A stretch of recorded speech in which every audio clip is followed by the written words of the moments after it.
हे थोडी दुर्दैवी गोष्ट आहे, कारण आपण आता जगाच्या हिशोबानं आपण अजूनही रस्त्यावरच असत, तर मग आपण किती मागावं याचंही आपल्याला एकंदरीत लक्षात येईल का आपण आता ॲडव्हान्स टेक्नॉलॉजीकडे कसं जाता येईल, शाळा आधी कशा चांगल्या करता येईल, अधिक चांगल्या पद्धतीनं मैदानी आपल्या स्टेडियम असेल या सगळ्या संदर्भात कसं जाता येईल हा विचार कदाचित केला पाहिजे.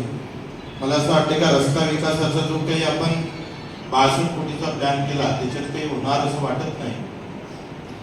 तर त्याच्यात कोणते रस्ते आपण घेतले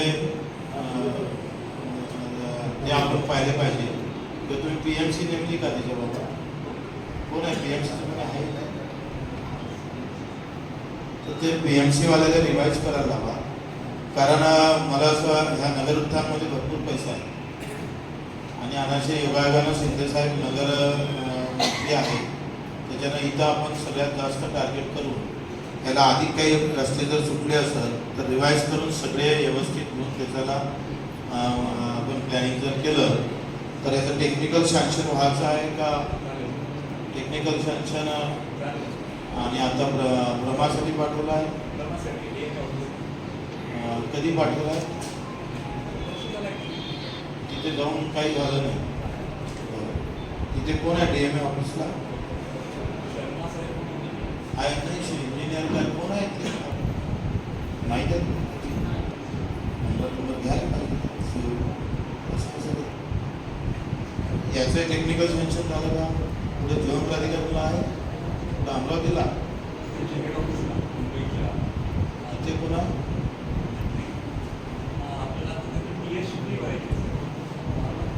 माफ करून घेतो किती बराच तुमची आहे का ताकद भरायची आहे, काय करायला पाहिजे. गव्हर्नमेंट एका इकडे योजनेचं नाव लिहित असताना त्याची किंमत किती आहे, ती PMC नेमली आहे का, नेमली असेल तर येस कर, नंतर त्याला टेक्निकल सँक्शन झाली का, आता प्रशासकीय मान्यतेसाठी आहे तर ते कोणाकडे आहे आणि तिथले मोबाईल नंबर वगैरे ते कधी गेलं फॉर्मॅटमध्ये माहिती घ्या. अशा म्हणजे ते होणार नाही.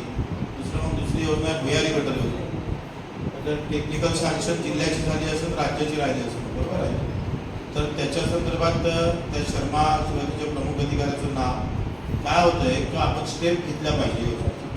तर त्याला वेग आणायचा असेल तर त्याच्या स्टेप आपण पहिले लक्षात घेतल्या पाहिजे का कोणत्या स्टेपनं ही अंतिम मजुरापर्यंत जातं, त्या स्टेप लक्षात आल्या तर वरच्यावर ह्या सगळ्या मोठ्या योजनेसाठी एक कोणी माणूस नियुक्ती करेल, त्या सगळ्या योजनाने तो वरच्यावर अध्यक्षाला मेन्शन करेल, मला मेन्शन करेल का आपली योजना आता इथं आहे, किमान आमचं आठवण नसेल तर पुन्हा आम्हाला आठवण करून दे.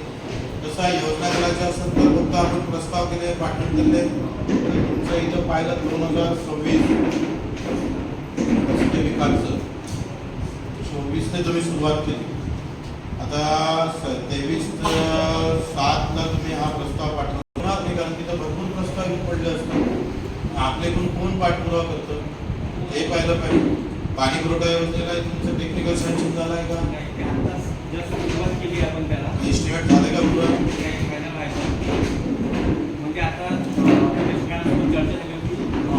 सुधारित आहे का नवीन आहे वाढीवर काय वाढीमध्ये काय आता जे शहर वाढलं त्याच्यात मध्यवाडीचा भाग आहे ते टाके घ्यायचे आणि नवीन लेआउट किंवा नवीन वस्तू 2-3 वर्षांची काही आहे, त्या जुन्या वस्तूला पाणी भरपूर भेटतं आहे, भेटते का सगळ्याला पाणी एक दिवस आड नाही, एक दिवस आड नाही, एक दिवस आड तर भेट काम चालू होईल किंवा आता जर ते रस्ते केले